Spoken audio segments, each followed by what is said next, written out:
Thank you, Mr. Jensen. Good afternoon, brethren. It is lovely to see all of you. I send greetings from my family. They're all home this afternoon. The girls went to church with me in Watertown this morning, but Isaac developed a fever yesterday, so he's home, and Joy stayed with him. But other than that, we're doing pretty well. Want to, I guess give you a little bit of an update.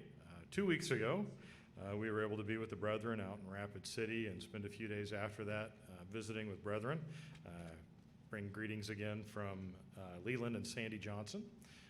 They're doing very well, very busy. But then we were able to head out to Montana, where there were a group of brethren that had a camp out. That we'd been invited to that last winter. And we wanted to reconnect with everyone out there, and it went very well. It was a real blessing. But we also had other things to kind of talk about and deal with. Some of you may have heard that in the Northwest, including Montana and Washington, there was a split in the church. Some of you know that Mr. White, who was here for our 50th anniversary, as well as Mark Mickelson, left the church this last year. They're now affiliated with the Pacific Church of God. And for the brethren, I know in Spokane and Idaho and in Montana, it's broken them apart. Many of them have just been kind of drifting, for lack of a better word, because they have not necessarily felt that they were welcome or that there was a connection with the Pacific, and then there were problems with the United and all sorts of issues. And so one of the main blessings that came from this journey out there was that we got to reconnect with a lot of the brethren. And I really feel like God has blessed it. It's been it was so good to reconnect with them, to talk about some of the things that were going on, the reasons why. And some of you may have heard different things, doctrinal issues. Having lived there and loved everyone who's involved in it, I believe that the doctrine is what their hats were hung on, but the split was years in the making. Personal issues, offenses given, received, things that were going on, and as we visited, the fruits show. I still love everyone who's left, doing other things. And what we really wanted to focus on was not matters of arguing over doctrines, names or who the God of the Old Testament is, but family, the family that God created, that he is continuing to create, his called and chosen ecclesia, his people. And it's interesting to me that if God the Father and Christ his Son are in perfect harmony, why are we fighting over their relationship? That's always struck me as is that really what they want us to do? Regardless, though, that's kind of the situation as it was, but it was such a blessing to be able to be out there, to again reconnect with friends or family, and so that went very well. It was truly blessed. We got to be down in the Beartooth Mountains, that area. I actually caught a couple of trout. They were like that. Yeah. I wish I could tell you that, no. But it was fun. We really enjoyed our journey. But I can tell you there's no place like home. It was great to come home and be in our own home, our own beds, to be with all of you. We were also able to do some feast planning. The pastor out there, Dan Deininger, and I were able to talk quite a bit. Things have been rolling on that for a long time, but we're now really gearing up for it. But anyway, we're very thankful and happy to be home. We do have some announcements I want to get into. We have upcoming anniversaries, the rest of August. August and September is a busy time, a lot of weddings. August 15th, Desmond and Jean Miller, they're going to have 37 years. Don and Darlene Auk will be celebrating 60 on the 16th.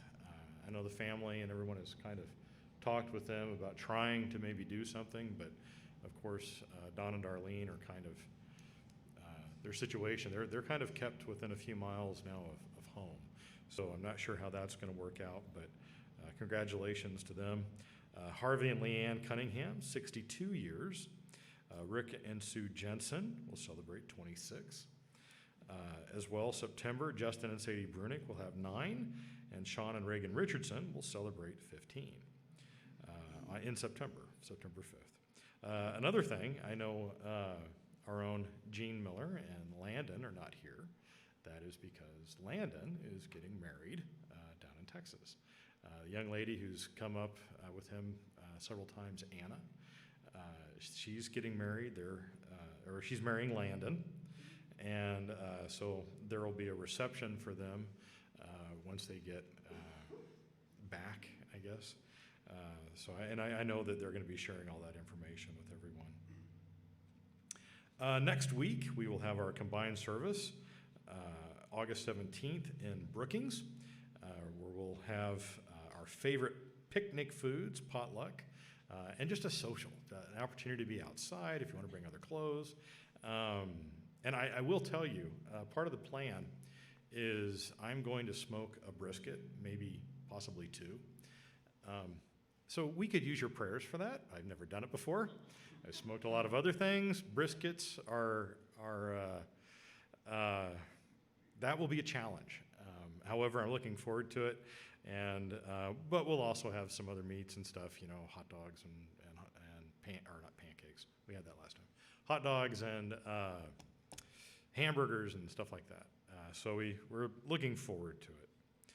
Also on the 18th, the very following day, we're going to have a church skating party here in Sioux Falls at Skate City. That'll be in the morning from 10 a.m. to 12 p.m. It's $5 to come in and skate. It's $5 to come in. They give you, if you just want to hang out and visit and play games, but that $5 also gets you a pair of roller skates. If you want a pair of inline skates, I know some of the kids like that, it's $1 extra. And I know that whether you're inline skating or old-fashioned skating, you'll feel it, whatever age you are, unless you do it all the time. But I know we had it last year, and it was so much fun for everyone involved. Afterwards, the fellowship will continue. Everyone will head over to the Dairy Queen just down the road for lunch. And if you have any questions, this is all being organized and structured by our own Denise Auk. And so her information, of course, is in our church directory. And if you have any questions, please feel free to contact her. Also wanted to make mention a couple of things. There is an individual from the Salina, Kansas congregation down by Wichita who's asking if there's anyone who's going to be traveling to Branson that'll be kind of coming down through her area that she may be able to catch a ride with to go to the feast. Now, her area, Minneapolis, Kansas, and kind of the Wichita area, is about 200 miles west of Kansas City, which is quite a ways out of our way. Most of the brethren are going to be coming down I-29. Now, I am going to be getting in touch with some of the brethren in that area. We have dear friends, essentially family, down in that area that I'll be checking with to see if there's something that can be done to make accommodations for her. Once she's in Branson, she's fine. She's an older woman, but she has, if I remember correctly, very poor eyesight. I don't remember if she's legally blind or not, and she gets around really well, but she can't drive. A very nice lady. So if you're heading down that way, something to think about if you're able to help. Also, something to consider, as we were on our journey, I received a call from the woman who runs the sales department in Rapid City at the Grand Gateway Inn, which is the hotel where we've been having our church services for the last 4 years, actually. And in that time, they have had ownership changes and management changes. It's pretty regular. I think this last year has been the longest they haven't had a complete sweeping management change. And anyway, Anna is the lady there, and she's been wonderful to us. She gave me a call and said that the new management or ownership is wanting to go in a different direction with all of their meeting rooms. They're actually wanting to do away with all of them and convert everything into suites and regular hotel rooms. So they're not going to be accepting any groups, not even bridal showers and things like that. So we're going to have to find a new place for the church in Rapid City. And I'd very much appreciate your prayers for that. I'm going to have to go out in the next few weeks or so and physically, start that search. I'll be making a lot of phone calls in the meantime. But it's interesting because I've been praying about that area, for years, but also recently, that God would bless it in the way that He wants it to be blessed, in the way that He wants it to grow. And so, interestingly, when I got this call, it didn't really bother me. It's more like, oh, here's a change. God, what's He going to do? We've got a lot of potential there. So, so I do ask again for your prayers in that matter. Also, wanted to make mention. Some of you, a couple of weeks ago, the Brunicks were here, and you may have noticed some new equipment when Mr. Zemlicka gave his sermon 2 weeks ago. He was using an earpiece mic. That was all due to a gift that was given to us from a family that we've come to know and love in Esteline. Some of you may have mentioned that I've talked about a Baptist minister, pastor, friend of mine in the past that we've gotten to know. His family. He had a congregation in Brookings and one down here actually in T, and they are relocating to Arkansas this coming week. And as we were getting ready to leave for our trip to Rapid City, they called me and they said, "Well, Dave, we've got some church things we wanted to know if you'd like to have." And so I was like, "Well, yeah, sure." So I went over that evening, and there was probably enough audio equipment for 3 congregations. It was just incredible. You'll notice we have new speakers here, JBLs and stands. These are top of the line, high quality, very large. And it took 2 truckloads to put everything in. I've still got, as I said, at least probably 2 more systems that we can put together at my house. But everything from projectors and screens and another podium, everything that they wanted to give to us. He and I have had quite a few conversations about God and family and church and doctrine, being shepherds. And it's funny because he said, Dave, he said there's doctrinal things that we disagree on. But he said, more than any of the other churches that I know of, he said, I truly believe you're preaching truth.